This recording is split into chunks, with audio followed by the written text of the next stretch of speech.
Life in Christ is good. Christ loves y'all. You are Creation 13. I'm Ambassador. I'm Starseed. And today I'm going to talk to you about the connection with the universal God and the many avatars of the universal God. Over the weekend, I watched an anime called Earth Girl Arjuna, or Earth Maiden Arjuna. And basically, it's about an anime, or about this character named Juna. Um, she ends up having a near-death experience. Pretty much, she dies, and she experiences her life outside her body. She sees her body, and and starts seeing what life is like outside. Looking beyond the veil. Um, and as she continues upwards, because basically she's leaving her body, she goes through Earth and she keeps uh, going up through the universe, which is pretty trippy because I've experienced that same thing. You keep traveling upwards and upwards and upwards, and you hear the echoes of your life as you continue to leave your past life. So there's this character named Chris that pops up um, to her as she is getting ready to leave into the next world or next dimension. And he's telling her basically, that um, do you want to help save the world? Something along the lines of that. Do you want to go back? Do you want to help me save the world? Something like that. Anyway, she didn't really understand the whole thing, but Chris made it very clear that you're not going back to live your life and be with your friends and family. You have a mission, and basically what Chris showed her is that the world is going to be destroyed by this virus called in the English word it was called the Raja, but I guess it's called the Rogu or something like that. It's basically the character or the creator of the show um, made it based on a Hindu and native history. So the Ragu, I think, is part of their history. Let's see.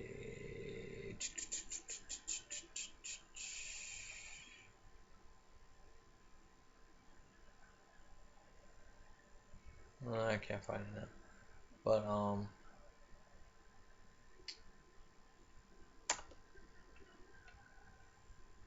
yeah. Anyways, he shows him.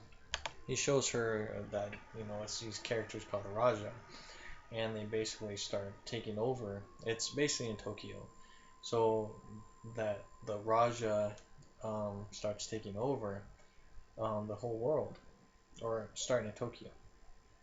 And Chris is telling Juna that he needs her help. So she's like, okay, and basically they go back to her body with her friend Tokyo, um, and her mom, and basically she's pronounced dead, and they're mourning over her. Then all of a sudden she comes back to life. And she wakes back up. She's good to go, and her whole adventure begins. It's basically a big old roller coaster ride. It's really good anime. It really is. So basically, the basic facts is Juna, when she comes back to through the episodes, she learns about the connection with nature. She feels the pain and suffering that nature is going through. With the chemicals, all the chemical plants, and using up all of our valuable resources, which being oil, water, so on and so forth. She can feel all the pain, and she's being showed all this. We truly have a spiritual awakening where when you activate your soul again, you become aware of all this stuff. You can read all you want, but when you truly become spiritually aware, when your soul becomes activated again, you can feel and see exactly what's going on. You know, it's not just part of the norm. That's basically what this anime goes through, or the Juna character goes through, is that she sees everything. You know, her friend Tokio and their other friend, you know, couldn't go into this restaurant, and you know they're eating some burgers, and she can sense and feel, you know, what that animal went through, and it goes even one step farther, and it shows your bloodstream, your DNA, and how your genetics gets modified, altered, and even poisoned, um, based on what you eat. You know, so you know she couldn't even eat the burger, but she was also having a hard time with, you know, fruits and veggies and stuff because of the chemicals that are put on the fruits and veggies and all our other food as well. So she was going through a hard experience. Um, and her friend Tokio, you know, didn't really understand it, nor did the other friend. Um, you know, Tokio was just like, well, you know, you know, this is basically what, you know, people who eat animals say, is that, well, you know, they're here to give us food. You know, it's the cycle of life that we are meant to eat. Um, which my personal thing is that no, we're not here to eat. But you know, it's part of the connection. It's part of the individuality, um, or that illusion of individuality.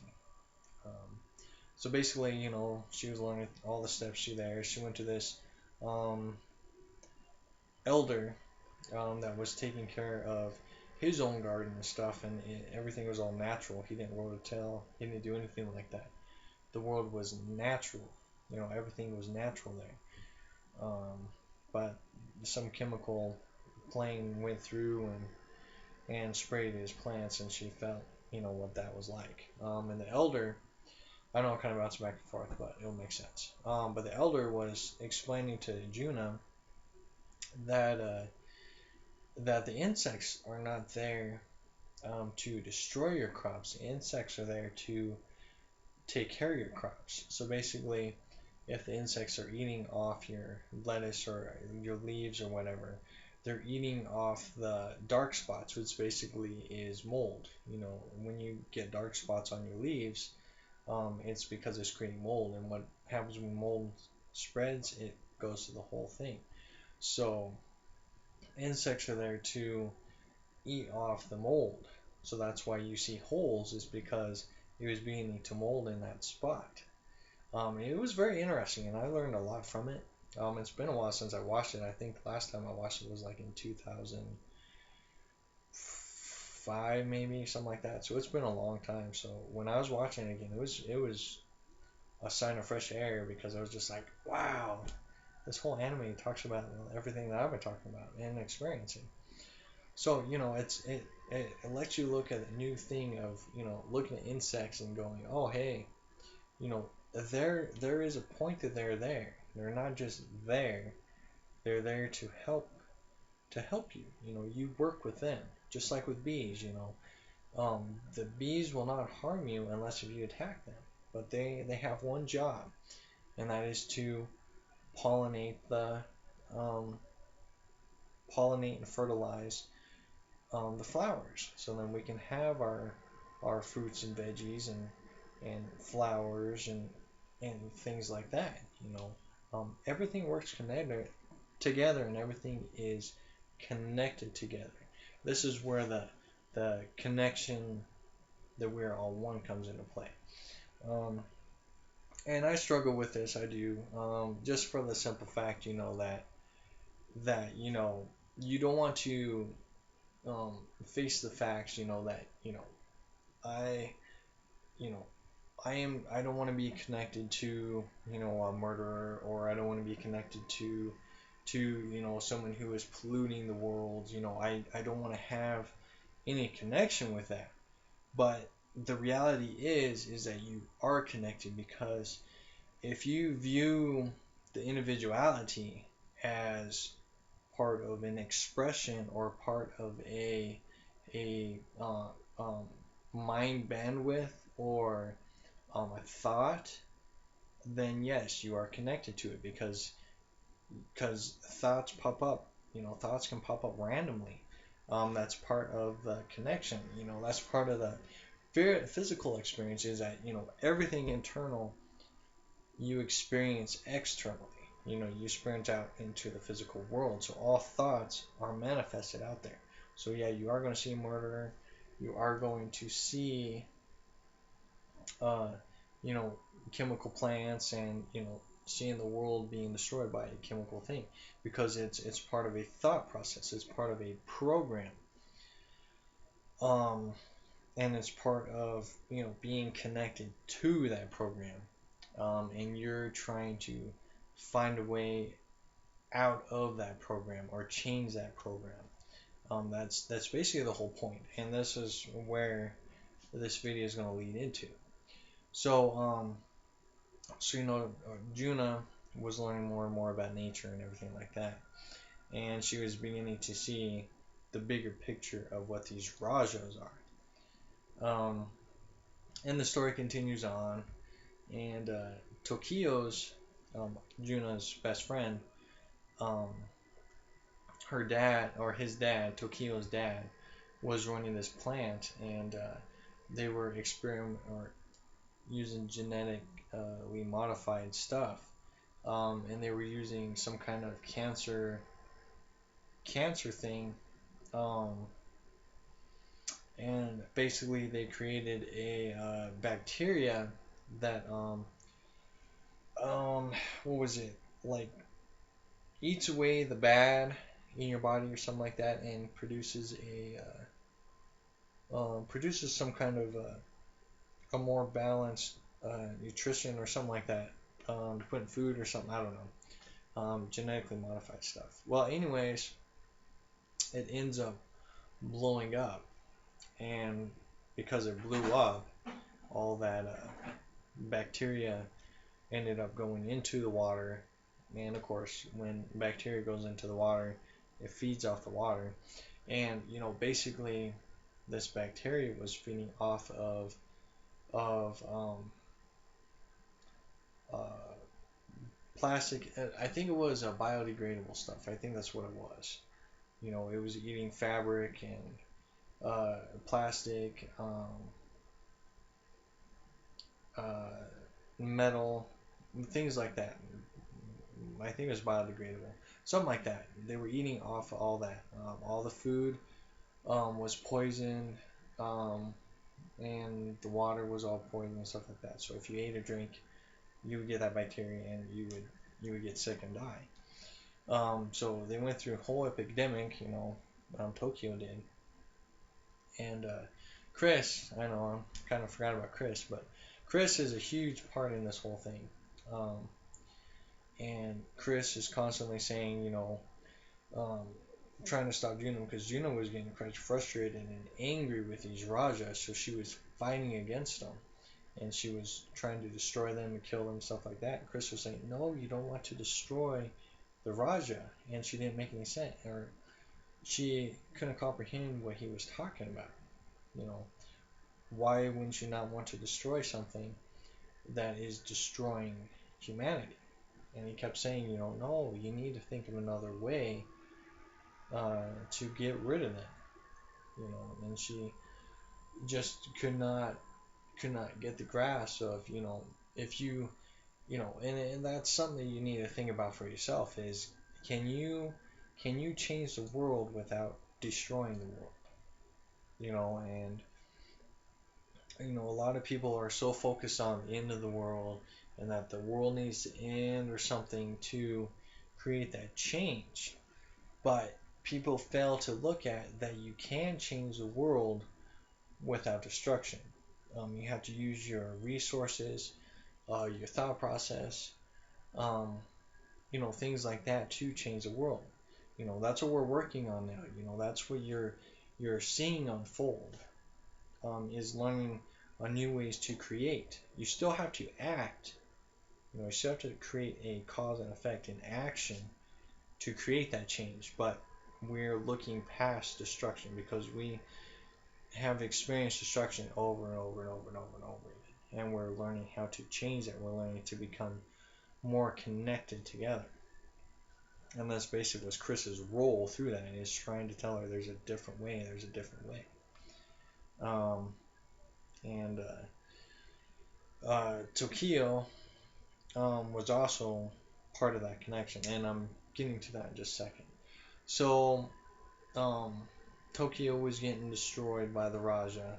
Everybody was going hungry and thirsty, and the world leaders were talking about nuking Japan because they didn't want the Raja, that bacteria, to spread to the rest of the world, because what happens with bacteria is that it spreads very rapidly, especially if it's in water. So they were trying to figure this out. Juna ended up out of Japan and went to New York or something like that, and was talking with these world leaders, and they were saying about nuking, and she's like, no, I'm not going to let that happen. So she got angry, and I kind of left this out, but she transforms into like a goddess type state. She has these guardians with her, just like we all have our own guardian angels. She has these guardians and protectors with her, and she has these special powers to, get rid of the Raj and so on and so forth. So she got angry, her power exploded, some of the machines and stuff, and she flew to back to Tokyo to try and take care of it herself. And she was acting on instinct of she needs to destroy all the Raja, but the Raja was getting the best of her, and Chris kept saying to her, "You gotta stop, you gotta stop." She just couldn't understand. And while this was going on, Chris and the other friend, Arjuna's and Chris's friend, or not Chris, excuse me, Tokyo and Arjuna and Tokyo's friend needed to get out of Tokyo. Basically, they sealed off Tokyo so then none of the bacteria infected people would get through. But Tokyo and the friend decided to go try to go out to the forest because their friend, Tokyo's friend, her brother and sister got sick because they drank the water, and they took the girl with them. So they ended up in the forest, and they were trying to figure out what they were going to do. They were getting super weak and everything, and Tokyo's instincts kicked in, and he began to smell berries, smell that sweet smell, and he was like, "What is that?" So he went and found it, and you take a chance. You don't know what berries are poisonous or not, unless if you know the smell and everything like that. But it was basically the show was showing you instinct, that in a desperate state of need, you're going to go to what you need, just like with animals. Animals don't know how to read, they don't know how to write, they go by instinct. They know where they need to go, they know what they can eat, and that's basically what Tokyo went into that state, because he was so hungry and thirsty and wanting to save his friends, that he grabbed these berries, and they were very juicy, so it gave him the water and nourishment that he needed. And during this, Juno was getting beat up by the Raja, and Chris ended up revealing that he was the Raja. That basically Chris's whole point of living was to embody the Raja into himself. And it's pretty trippy, but so he becomes the Raja, and that's his whole purpose in life. And she didn't understand why that was. But anyways, she ends up going, Juna ends up going back to where Tokyo is because she wants to make sure they're still alive. And she smells something sweet. She smells the grapes, and she's freaking out, going, "Oh, Tokyo!" Um, and when she gets there, Tokyo's doing better, the friend's doing better, and then the little girl is also doing better. And she was learning, that she didn't need to worry about them so much. Um, that they were able to take care of themselves. And that's what Chris was telling her, that you don't need to be everywhere at once. You need to have some faith in people surrounding you that they will take care of themselves, because you can't be everywhere at once. And that's something that even I struggle with at times. Is I want to save everybody. I want to see everybody have their best interests at heart, the best experience that they can have in their life. That's one of the things about me, is that I want to see everybody be the best that they can be. And that's something that I struggle with here and there. And it was really a self-reflection when I was seeing that, and realizing, that people will take care of themselves. The world is not as bad as you make it to be. Like I said, it's whatever you put your focus on. Just like when Juno was focusing on what the world was going through, it gets pretty chaotic. But that's just one part of the bigger picture. So anyway, Juna, Tokyo, and Chris all end up in the same area. So Chris has the Raja in his being, and he's controlling and manipulating the Raja. Chris is taking care of the friend and the girl, and Arjuna is starting to learn that there is a connection between Chris, Tokyo, and herself, Juna. She's learning this connection. And even though Chris is been manifested by the Raja, Chris is still telling her that we have always been connected the whole time. This has been the whole point of our existence. Chris was meant to hold the Raja.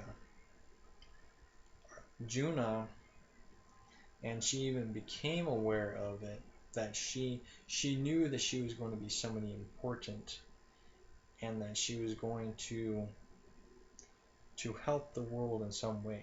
She just felt it and she knew it, but she was fighting it. And Tokyo was the strength that bound both Chris and Juna together. He was the main point, that balance for Chris and Juna. And it was pretty powerful. It really was. When Juna finally figured this out,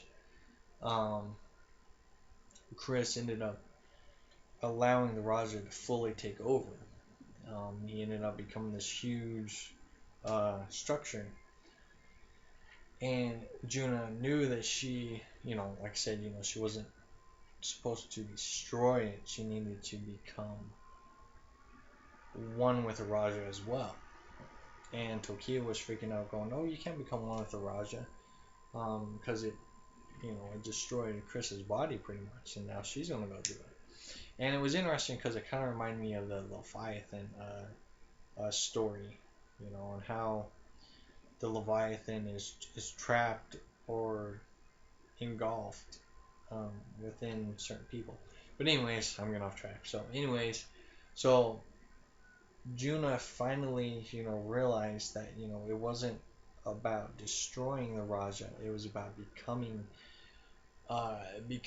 one with it, or merging with your other halves, because if Chris is connected, Tokyo is connected, and Juna is connected, she needed to become connected and balance out that energy.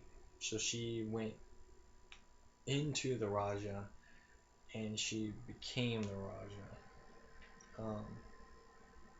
And as she was going through that, she was seeing flashbacks of not only her life, but of everything that was shown to her in that connection, with Earth, with the spirits, with the universal God, things like that was all being shown to her, and she was absorbing this all together. So basically, Chris is free from the Raja, and as far as I know, he has survived. I don't know. And then Juna, her body reappears because it disappeared, because they got rid of the main Raja. And then she came back, and then um, and they were talking and stuff, and I don't know if it was Tokyo or if it was like one of the cops or something like that, but they were looking at the bodies of the Raja, because basically the Raja disappeared because they were kind of a spirit energy form, but they didn't really manifest. People didn't see them until the bacteria took on a solid form. So therefore, when the solid form Raja took place and they had an actual body. So when the Raja, the spiritual aspect of Raja, disappeared, or Juna absorbed them, the physical bodies of Raja remained, and it was interesting because it's bacteria. Um, it it oh, what was that word? I don't remember. It's some kind of scientific thing about food, but it basically, the bacteria balanced itself out and became a nutrient, um, for the earth, and it became edible. So basically, that made Tokyo be able to get back together again, because they were able to eat the body of the Raja, gave their strength back. The water became pure again, and everything was good to go. Um, but it showed that balance of life and that cycle of life, that the earth, um, does take care of itself, and it will regenerate no matter what you do to it. Especially with the oceans. I feel like the oceans, they are cleaning and cleansing themselves again. And that's something they'll show you on the news. They will show you the regeneration process of the earth. But they can only do so much. But anyways, basically this whole show just, it really showed you, that we all have a connection with each other. Everybody you meet in your life, you are meeting them for a reason. They are a part of you. They are an aspect of you. Um, and you also got to be in their shoes as well, to kind of learn what their aspect is. Is everything illusion? Yes. But you're still learning through this illusion, and you're learning that connection. You're connecting back to, not only, learning about Earth, but you're connecting back to the source, which is universal God, and you're also connecting back to Christ, that Christ energy, which isn't the Christ energy is not really explained through the spiritual aspect of things, and that's something that is really missing. That's why I'm talking about Christ more, is because Christ is not mentioned in learning about spirituality, which what is spirit is breath. So it's that energy that surrounds us, and they don't teach you about the soul very much, and they don't teach you about the Christ energy very much. So when you connect that Christ energy and you become aware of your soul and activate your soul, um, that's when you begin to see everything as a whole and a lot more clear. So then you can become more aware that these people are in your lives for a specific reason. Whether they hate you, they love you, they're interested in you, whatever it may be, they're a part of your life for a reason, to help you better yourself and help better the whole atmosphere of this multidimensional reality. Hopefully this makes sense. I just found it really um, interesting that this all came to be. And, this brings up a lot of facts in my life. I know this video is getting long, but this brings a lot of facts in my life, that I have had conflicts with people. Um, I've had conflicts with people, learning about their own uh, spiritual existence and their soul experience. I've had conflicts there, stuff like that, but I've learned from them. I don't know if they've learned from me, but I've learned from them. And, a lot of what I've learned from that perceived disconnection from others is a good thing because it's helped balance me out personally. That's what you really have to look at is that, yeah, you maybe get into disagreements and arguments, but in the end it does balance you out if you learn how to look at it. Like I said, if you allow ego to take control over you, you know, putting on that argument face, and trying to win the battle, just like in Arjuna, trying to win the battle when there wasn't really a battle to be won. It's that you need to understand why you're going through this and look at a alternative way to fix the situation. Not just trying to win over somebody or try to overtake them saying, "Oh, I'm right, you're wrong," blah blah blah.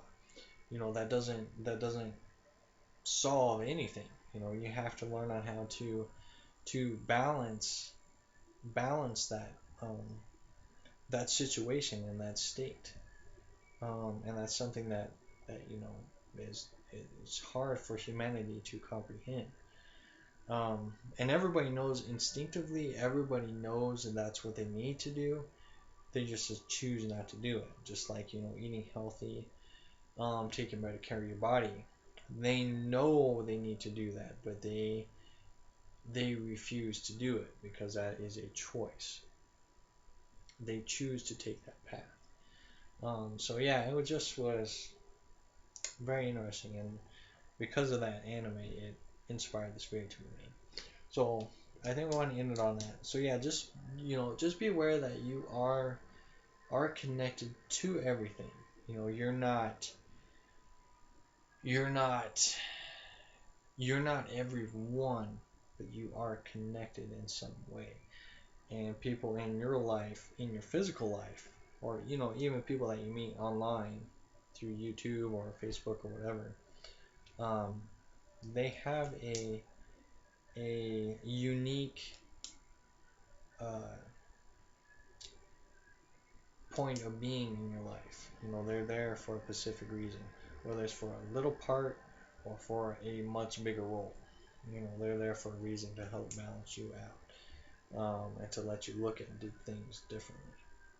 So yeah, so hopefully it's to let you look at life differently, um, and realize that there is much more to life than just this um, physical existence, experiences, and so on and so forth. So yeah, so if you have any questions, let me know. Yeah, check out the anime Earth Main Arjuna. I think it's still available. Like I said, I got it back in, I think it was 2003 or something like that. So I don't know if it's out of print or not, but you can look it up. Earth Main Arjuna. It's a 13 episode anime, but definitely recommend it, especially if you're in, want to learn more about spirit and the connection with everything. It's definitely awesome. Like I said, it doesn't mention the soul. It doesn't mention the Christ energy, which, like I said, is lacking in a lot of teachings right now. And that's why I'm bringing them up. So anyways, I'll end this video. I love y'all very much. Love yourself. Shine bright. And just know that, the more that you learn on how to love yourself, learn more about spirit, learn more about your soul, unlocking your soul, and learn about the Christ energy, you'll begin to see more and more of what your purpose is in this life. Everybody has a purpose, and goes much deeper than that. But if you learn that basics right there, um, you're gonna learn what your true existence is. So yeah, so talk to you in a little bit.